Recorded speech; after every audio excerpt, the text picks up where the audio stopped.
For our most competitive discounts on car insurance, go online to the aa.ie.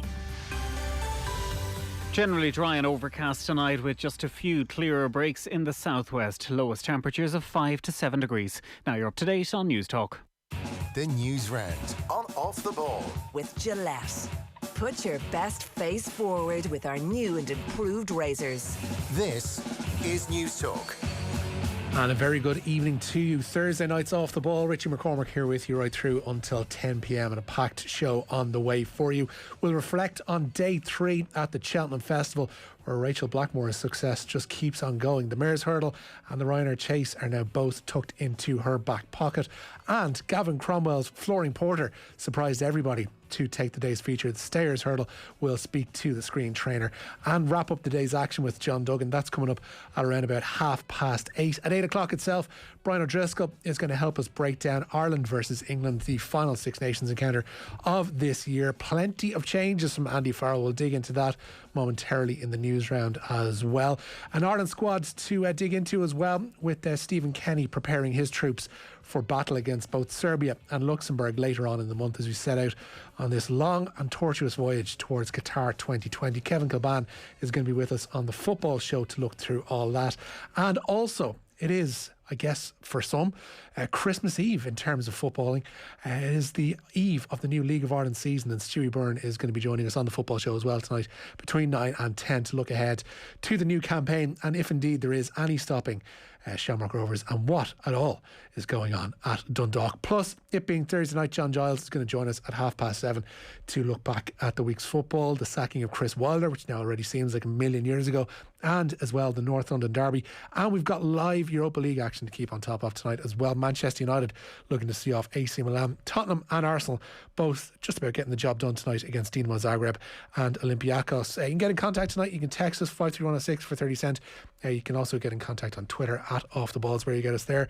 The news round will bring you tonight with Anne-Marie Donlan, who's with us in the Off the Ball office, and also from the Palace the Patreon built, it's Nathan Murphy. Good evening, Nathan. Evening, Richie. How are you getting on? A bit of a busy day on the old team news front. We were kind of keeping tracks and keeping tabs on everything that's going on between Andy Farrell starting 15 for Saturday and also Stephen Kenny's panel that's going to be jetting off to Belgrade and to take on Luxembourg, and then obviously that friendly with Qatar as well. Lots to keep on track of as Olympiacos pull a goal back in aggregate. They've taken the lead away to Arsenal, but as well, again, Nathan, a magnificent day for Rachel Blackmore at the Cheltenham Festival. It's just ridiculous. It is just insane what she is doing this week. And all those end-of-year awards that you wonder who's going to be taking them home. Well, Rachel Blackmore is going to be taking a whole lot of them home, because she is setting a bar this week that is going to be very hard for any other Irish sports person to attain over the next 8-9 months. Again, such a shame there's not 100,000 people there cheering her on, because the momentum that she has built all week. What is it now? 5 winners over the course of the week. It's just such a brilliant achievement, and she looks like she's enjoying every single minute of it. And imagine what it'll be like tomorrow if she can go and somehow claim a Gold Cup as well. Yeah, it will be quite something. And we have to note as well, quite a day for Danny Mullins, who I don't think was expecting to quite end the day as happy as he did, but he ended up with taking the saddle on Flooring Porter for Gavin Cromwell, and ended up guiding the 12-1 shot to victory in the Stayers, which is just remarkable fairy tale stuff.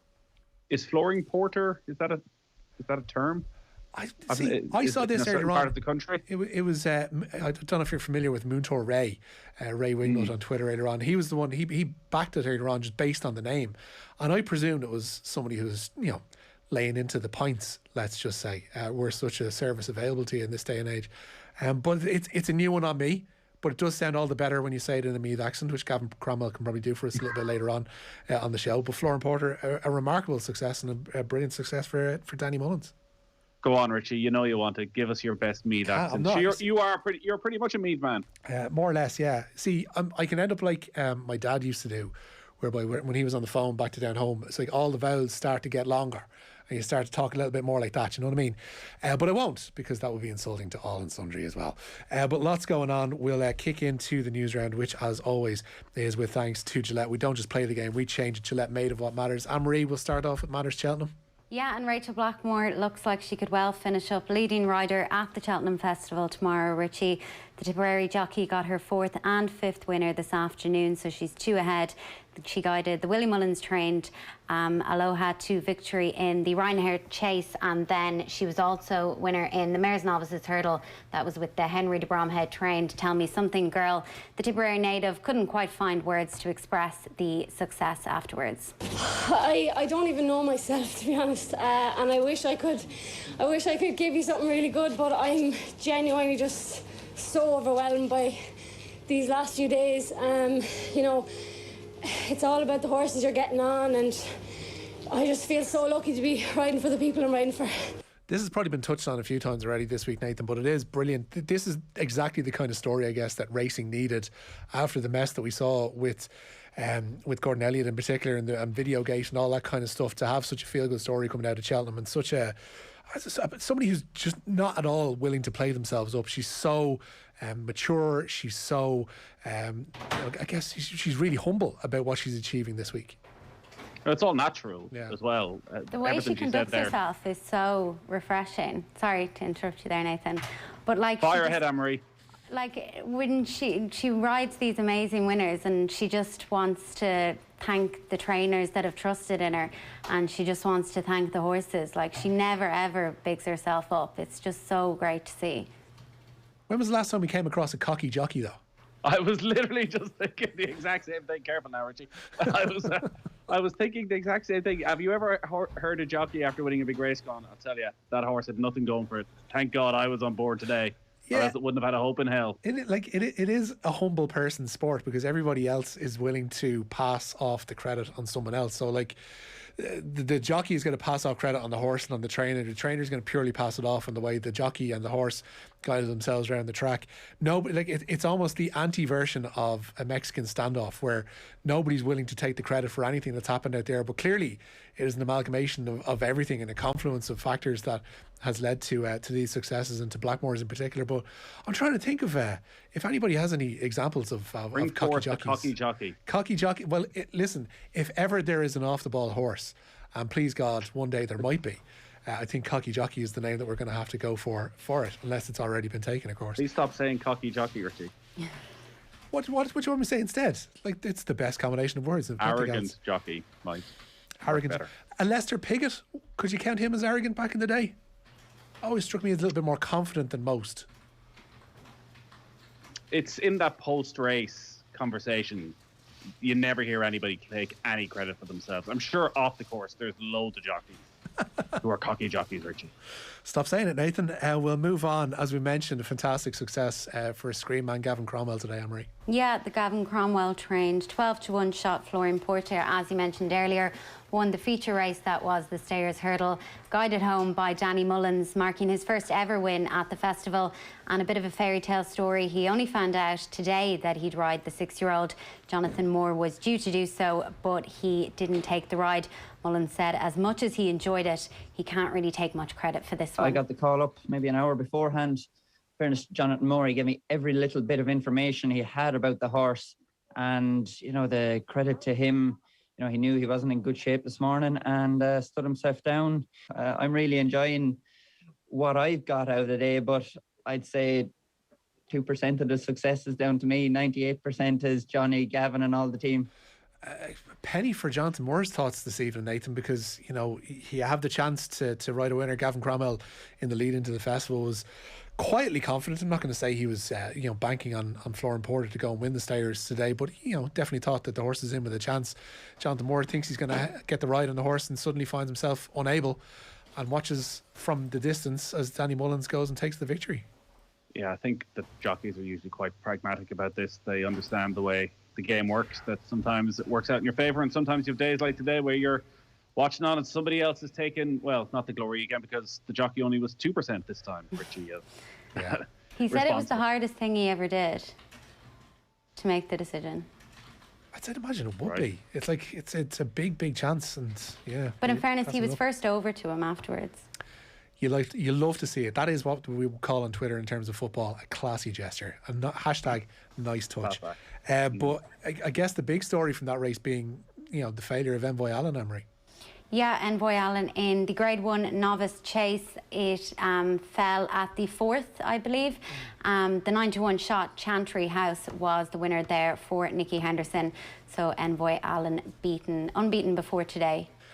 We have a text in from Frank. He says jockeys know they're reliant on the goodwill of trainers and the owners, so they don't have to be super gracious. Zlatan knows he doesn't have to thank Stefano Pioli after each game. He knows he's starting the next one, and indeed back in the Sweden squad as well is there Zlatan this week.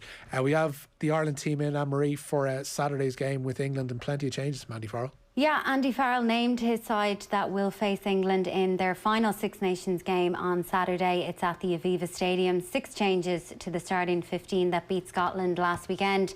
3 changes in the backs, with Bundyaki taking the place of the injured Gary Ringrose. Then Robbie Henshaw switches to outside centre. Jacob Stockdale replaces James Lowe on the wing, while Conor Murray starts at scrum half. That's in place of Jamison Gibson Park.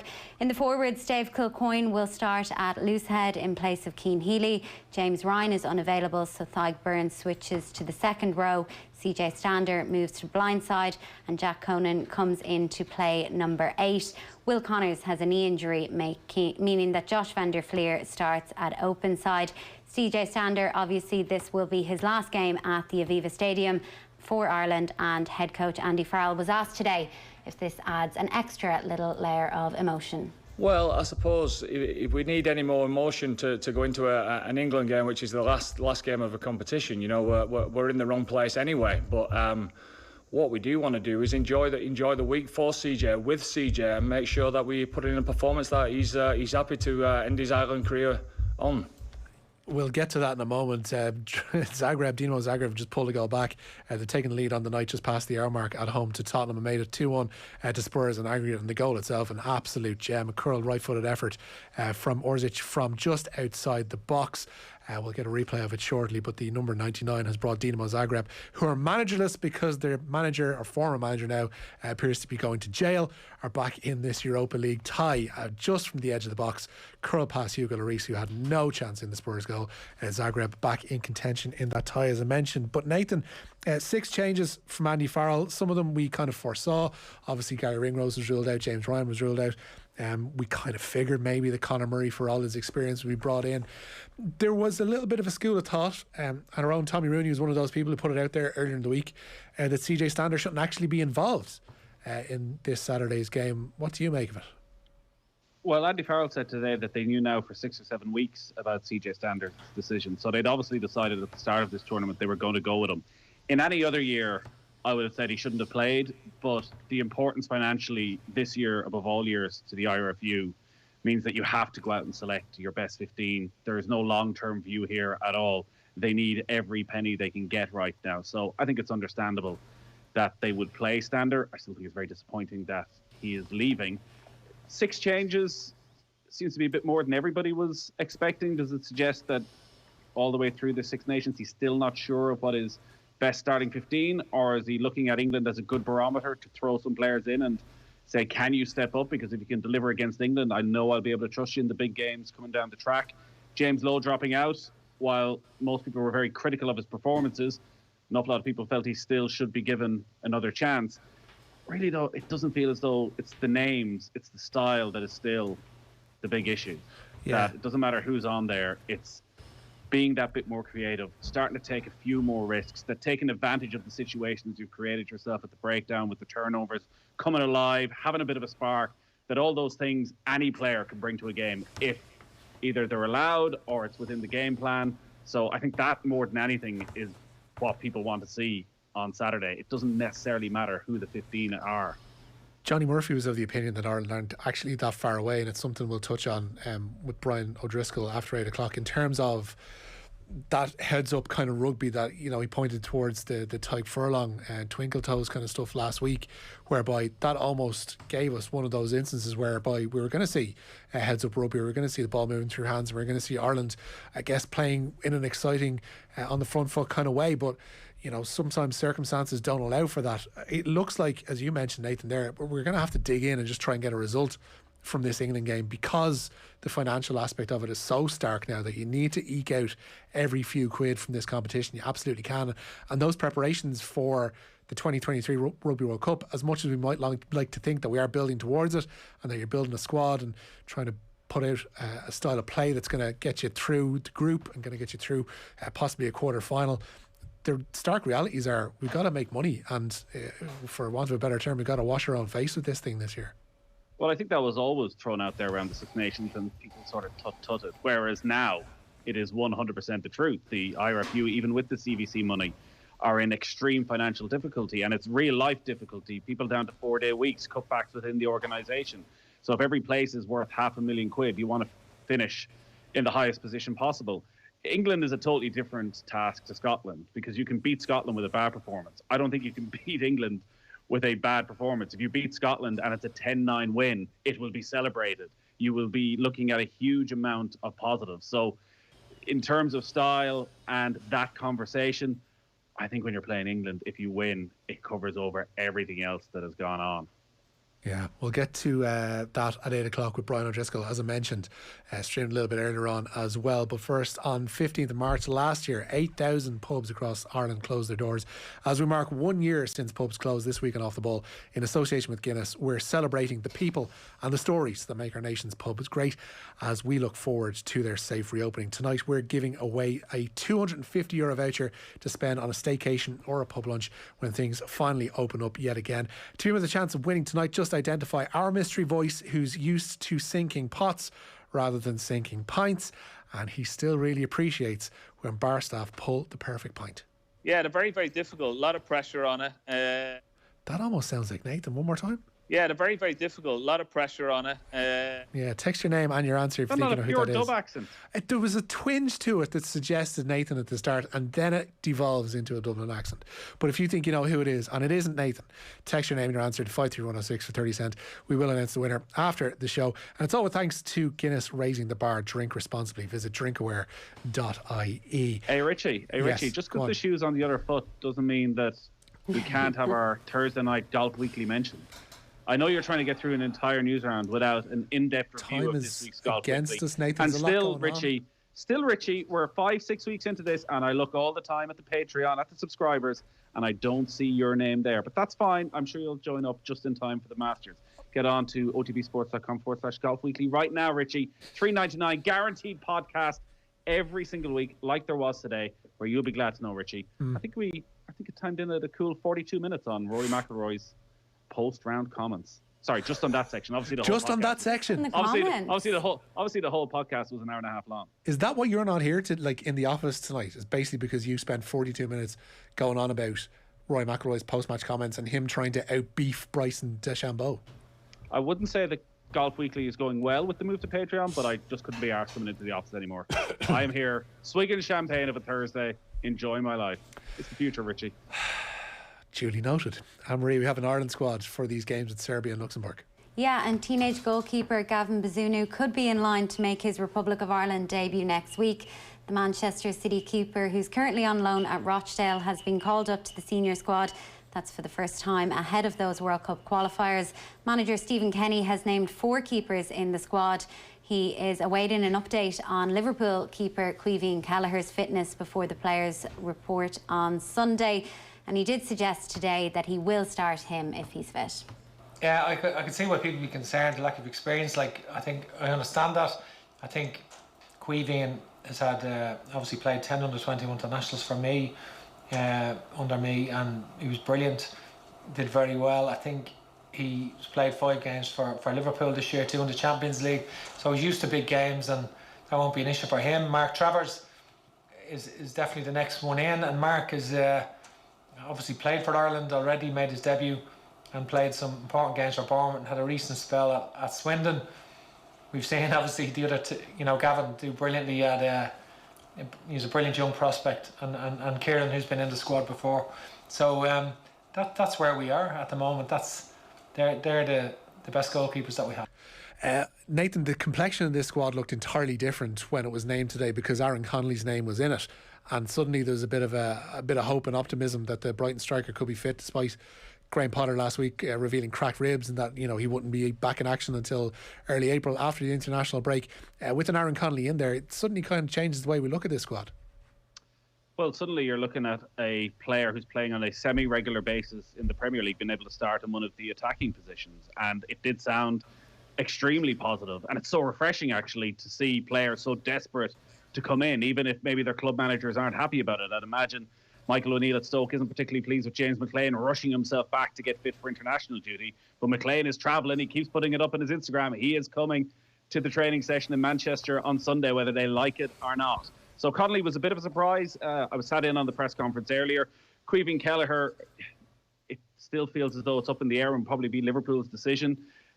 We touched on this earlier in the week. There's any amount of options for Stephen Kenny in this squad. We could sit here and we could all pick an 11 and it will probably be radically different because there's so many players who can fit in and there's so few guaranteed starters. But Connolly is one of them. If he's fit, he will play. And Stephen Kenny said he thinks he'll be okay. Play him against Serbia. If you need to rest him for the next 2 games or let him go back to Brighton, do that. But this is a game of massive, massive importance. Stephen Kenny pointed out it's an 8-game group that if you can get a quick start, well, actually, getting early points can maybe just affect the mentality of some of the other teams in the group and make it a bit easier as you go on. So Connolly, if he's fully fit, starts this game and hopefully can be the game changer. What was Kenny's demeanour like today? Because this was, I guess, the first time that we've heard from him this year and properly, I guess, in the wake since Damien Duff departed. It was a peculiar setup. One, actually, I think that suited Stephen Kenny in the circumstances. So it's all on Zoom right now, and there's a limit of 2 questions per journalist, which means it's very difficult to get a follow-up question. So I did ask him about the departure of Damien Duff and Anthony Barry's appointment, and Stephen Kenny sort of filibustered me where he said, thanked him in Duff for everything he'd done, spoke about Anthony Barry being a positive appointment, but all he wanted to do was talk about the squad. And if you look at the squad and the different parts of the country they're from, we've got players from Tipperary, from Cork, from Galway, from Dublin. We've got the London Irish, the Manchester Irish. We're represented from all the Irish communities over the world, and that was basically his answer, and there was no opportunity for a follow-up, which I think for Stephen Kenny is exactly what he would have wanted, because that Damien Duff story could end up becoming a talking point again over the next week, where he has such a little amount of time with the squad that is the last thing he wants. He just wants to somehow try and concentrate in the match in those 1 or 2 training sessions. Yeah. Young Kevin Kilban on the football show has taken time away from his OK Magazine commitments to speak to us about that squad a little bit later on after 9 o'clock. We have an England squad as well today, Anne-Marie. Yeah, and John Stones, Jesse Lingard and Luke Shaw all earned England recalls. That's ahead of their World Cup qualifiers.